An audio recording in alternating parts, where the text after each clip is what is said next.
There is one rule in the galaxy that every alien species eventually learns, usually the hard way. You can lock a human up. You can starve them. You can even beat them. But you never touch their pets. Warden Kruk thought he was the apex predator. He thought Lily was just a helpless 10-year-old child. So, he laughed, and he kicked her cat. He expected her to cry. He expected her to beg. But he forgot that humans come from a death world. He didn't break her spirit. He just turned off the safety switch. This is the worst mistake a warden ever made. He thought it was just a child. He was wrong. The Galactic Prison Station Omicron was a dark and cold place. It floated in the middle of deep space, far away from any star. Inside, the metal walls were gray and dirty, and the air always smelled like old oil and rust. It was a place where hope went to die. The person in charge of Sector 9 was Warden Kruk. He was not a man. He was a massive alien from the Grog species. Kruk stood 7 feet tall and was very wide. He had thick, green skin that looked like heavy armor, and he had 4 strong arms. Each of his hands ended in sharp, black claws. Kruk was not just strong, he was a bully. He loved his job because he loved to make others feel small and scared. Every step he took made a heavy thud sound on the metal floor, warning everyone that the monster was coming. Today, Warden Kruk was walking through the cell block where the soft prisoners lived. He hated this sector. It was full of weak species who cried too much and could not work hard. But he hated the humans the most. To him, humans were a joke. They had no claws, no thick scales, and no fangs. They looked like pink, squishy bags of water to him. Kruk often laughed at them. He thought it was a mistake that such a weak species was even allowed in space. He walked past the cells, dragging a heavy metal baton against the iron bars. Clang, clang, clang. He liked seeing the prisoners jump in fear when they heard the noise. It made him feel powerful and important. He stopped in front of cell number 42. This was a small, cramped cell at the end of the long hall. Inside lived a human child named Lily. She was only 10 years old. In the vast, scary prison, she looked like a tiny, helpless doll. Her gray prison clothes were too big for her, and her hair was messy. She was sitting on her narrow bed with her back to the door. Kruk narrowed his yellow eyes. He did not like Lily. Most prisoners begged him for extra food or mercy, but Lily was always quiet. She never looked at him with fear. She just looked at him with empty, calm eyes. That silence annoyed the warden. He wanted a reaction. He wanted to see her tremble like the others. Kruk leaned his ugly face closer to the bars. He squinted his eyes to see better in the dim light of the cell. That was when he saw it. Lily was not alone on the bed. She was curled up around something small and orange. It was a ball of fluff. Kruk watched closely as the ball of fur moved. A small head popped up, and 2 green eyes looked back at the warden. It was a cat. A small, common earth creature. Pets were strictly forbidden on Station Omicron. The rules said no animals were allowed. Kruk didn't actually care about the rules, but he cared about finding an excuse to be cruel. A wide, nasty smile spread across Kruk's face. His sharp teeth glinted in the hallway light. This was the moment he had been waiting for. He finally had a legitimate reason to open that door and punish the human child. He tapped his metal baton against his palm. The sound echoed in the silent hallway. He knew that the cat meant everything to the girl. It was her only friend in this terrible place. Taking it away would crush her spirit, and that is exactly what Kruk wanted to do. He punched the security code into the lock. The heavy electronic lock beeped, and the door hissed open with a rush of air. Kruk stepped into the cell, filling the small space with his massive shadow. He was ready to cause pain.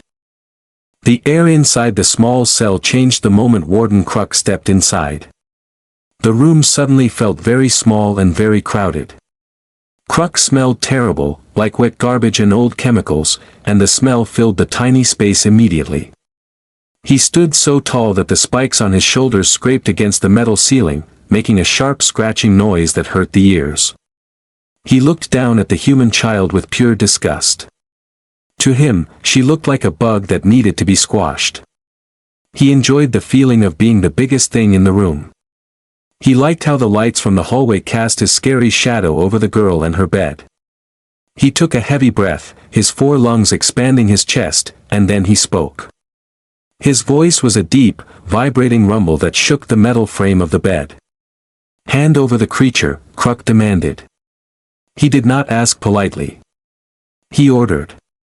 He extended one of his lower hands, palm open, expecting immediate obedience. In his mind, there was no other option. He was the warden, and she was a prisoner. Prisoners always did what they were told, especially the weak ones. He looked at the orange cat with hungry eyes. The cat was small and fluffy, and Kruk thought it looked ridiculous. On his home planet, animals like this were used for target practice or simple snacks. He could not understand why a human would keep such a useless thing. It had no armor, no poison, and no strength. It was a waste of space, just like the girl. Lily did not move away, but she also did not obey. She shifted her body slightly to block Kruk's view of the cat. Her arms tightened around the small orange animal. The cat, sensing the danger, pressed its face into her shirt and let out a low, nervous growl. Lily looked up at the giant alien. Her face was pale, but her eyes were steady. She did not look at his sharp claws or his ugly face. She looked right into his yellow eyes. "No," she said. Her voice was quiet, barely a whisper, but it was clear. There was no shaking in her voice. "He is not hurting anyone. He is just sleeping. Please, leave us alone." For a second, there was total silence. Kruk blinked. He could not believe what he had just heard. A human, a child, had just told him no. A slow, dark chuckle started deep in his throat and turned into a loud, barking laugh. It was a cruel sound. He found it funny that this tiny creature thought she had a choice.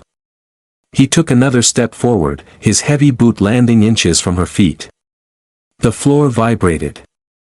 "You think you can make rules here?" Kruk sneered, showing his rows of jagged teeth. "This is my station. Everything in here belongs to me. That beast is contraband. It is illegal trash, and I am going to throw it into the incinerator." He enjoyed seeing the flash of pain in Lily's eyes when he mentioned the incinerator. He wanted to hurt her feelings before he hurt her body. He leaned down, bringing his face very close to hers. His breath was hot and foul. "You have 5 seconds to give it to me, little insect," he growled. "Or I will take it from your broken fingers." He flexed his claws, the sharp black tips clicking together. He did not see a threat in front of him. He did not see a warrior or a monster.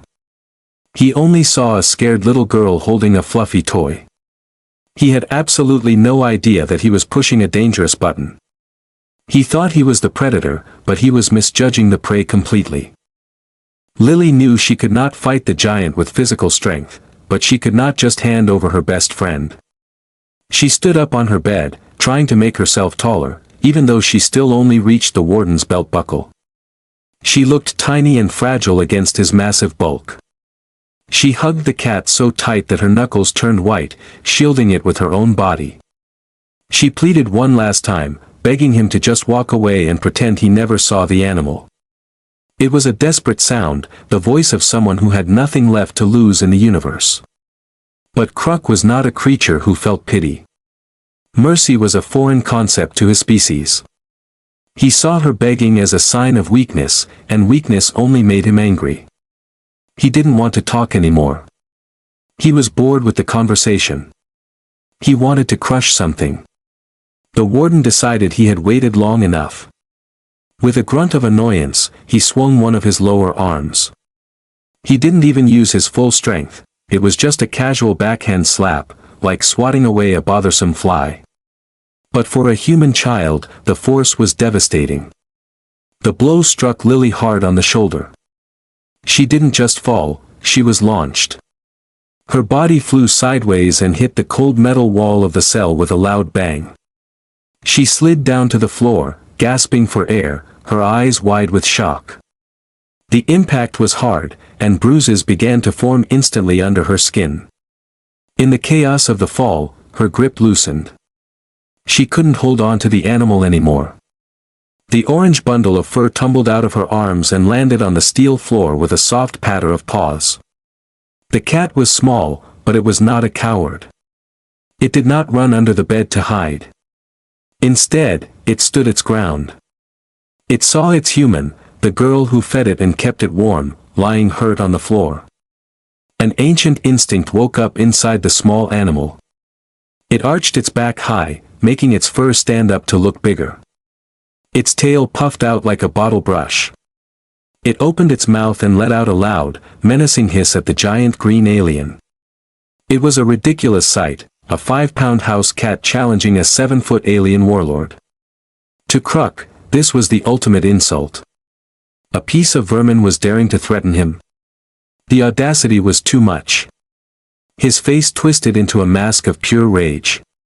He felt insulted that such a tiny thing would dare to show teeth at him. Kruk did not think. He reacted with pure cruelty. He lifted his heavy boot. The boot was made of reinforced alloy, designed to crush rocks and kick down doors. It was a weapon on its own. He pulled his leg back and swung it forward with terrible speed. He aimed right for the small, hissing creature. The movement was a blur. The heavy boot connected with the soft body of the cat. There was no time for the animal to jump away. The sound was awful, a dull, wet thump that echoed off the metal walls. The poor cat was lifted off the ground and hurled across the room like a rag doll. It smashed into the far wall, right next to where Lily was lying. It slid down to the floor and did not move again. It just lay there, a small, broken heap of orange fur. The cell fell into a deadly silence. The only sound was the heavy breathing of the warden. Kruk lowered his foot, feeling satisfied. He felt a twisted sense of accomplishment. He had asserted his dominance. He had shown the girl who was boss.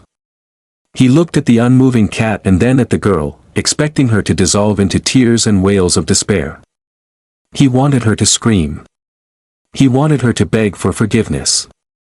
He stood there, gloating, waiting for the show of misery. But the scream never came. The crying never started. The air in the room suddenly felt heavy, like the pressure before a thunderstorm. Kruk did not know it yet, but he had just made the last mistake of his career. He had crossed a line that no alien in the galaxy should ever cross. The silence in the cell was heavy and thick. It felt like a blanket had been thrown over the world. Warden Kruk stood there with a smug grin, his ears twitching as he waited for the sound of weeping. He expected the girl to curl up into a ball. He expected her to scream for help.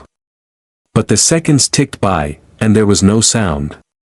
The girl, Lily, did not look at the broken body of her cat anymore. She was staring at the floor. Her breathing had changed. It was no longer the fast, shallow breathing of a scared child. It had become slow, deep, and rhythmic. It sounded like a large machine starting up in the dark. Kruk's smile began to fade. He felt a strange unease in his gut, a primal warning signal that something was wrong. The hair on the back of his neck stood up, reacting to a danger he could not yet see. Lily placed her hands flat on the cold floor. She pushed herself up. Her movements were not shaky or weak. They were smooth and mechanical. She ignored the bruises on her shoulder. She ignored the pain in her ribs where she had hit the wall. Humans have a special biological ability that many aliens do not understand. It is called an adrenaline dump. In moments of extreme stress or rage, a human brain can turn off the feeling of pain. It can unlock hidden strength that is usually kept safe. Right now, Lily's brain was flooding her body with this chemical fuel. Her heart beat slower but harder, pumping oxygen to her muscles like a war drum. She was no longer a 10-year-old girl. She was a biological weapon from a death world, and the safety switch had just been flipped off. Kruk took a step back. He didn't mean to, but his body moved on its own. The atmosphere in the room had shifted completely. The air felt colder, sharper. He looked at the human. She stood completely still, her head still bowed. Her hands were clenched into fists at her sides. They were clenched so tight that her fingernails were digging into her palms, drawing blood, but she didn't seem to notice. The friendly, soft aura of the child was gone. In its place was something dark and ancient. Kruk remembered the rumors about humans. He had heard that their planet, Earth, was a nightmare of gravity, bacteria, and predators. He had heard that humans were the apex predators of that nightmare. He had laughed at those stories. He was not laughing now. Slowly, terrifyingly slowly, Lily lifted her head. When her eyes met Kruk's, the giant alien felt a jolt of pure fear run through his massive body. Her eyes were different. The pupils were fully dilated, swallowing the color, turning her eyes into black voids. There was no sadness in those eyes. There was no mercy. There was only a cold, calculating rage. It was the look of a hunter staring at prey. Kruk was 7 feet tall and armored, but for the first time in his life, he felt small. He felt like he was the one trapped in a cage with a monster. He tried to speak, to shout a command, but his throat felt dry and tight. Lily took one step forward. It was a silent step. She did not stomp like the warden. She moved like a ghost. She opened her mouth, and her voice was a flat, emotionless whisper that cut through the air like a knife. "You," she said. The word hung in the air. She didn't yell. Yelling is for people who are scared. Quiet is for people who are about to do violence. You shouldn't have done that. The sentence wasn't a complaint. It was a statement of fact. It was a judgment. The temperature in the room seemed to drop another 10 degrees. Kruk realized, too late, that the predator in the room wasn't him. It had been her all along. Warden Kruk tried to regain his authority. He puffed out his chest and opened his mouth to shout a command, hoping his loud voice would snap the child back to reality. "Sit down, human. Or I will," he began, raising his baton. But he never finished the sentence.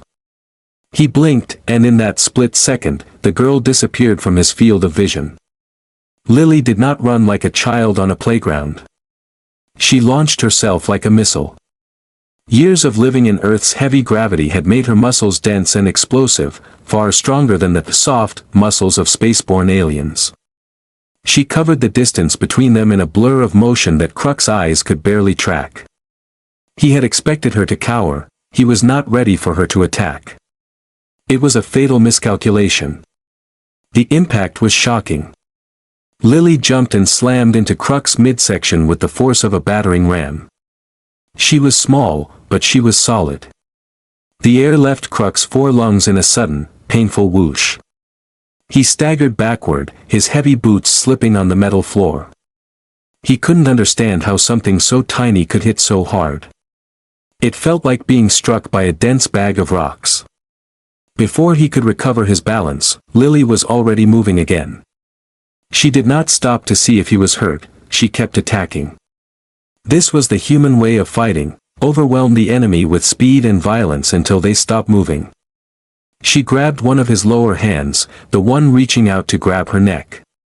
Kruk's fingers were thick and green, but they were not designed for this kind of stress. Lily grabbed his index finger with both of her hands. She didn't just pull, she twisted with all her body weight. She put her foot on his knee for leverage and yanked back. A loud, sickening crack echoed through the small cell. It sounded like a dry branch snapping in a storm. Pain, sharp and blinding, shot up Kruk's arm. He screamed. It was a high-pitched sound of pure shock. He dropped his baton. He tried to shake her off, but she held on tight. She was like a wild animal, ignoring her own safety to inflict damage on the enemy. The giant warden swiped at her with his upper claws, leaving shallow cuts on her arms, but Lily didn't even flinch. She was running on pure adrenaline now. She released his broken finger and drove her elbow into his knee joint. The grog anatomy was weak at the joints. Kruk's leg buckled under the precision strike. His massive weight worked against him.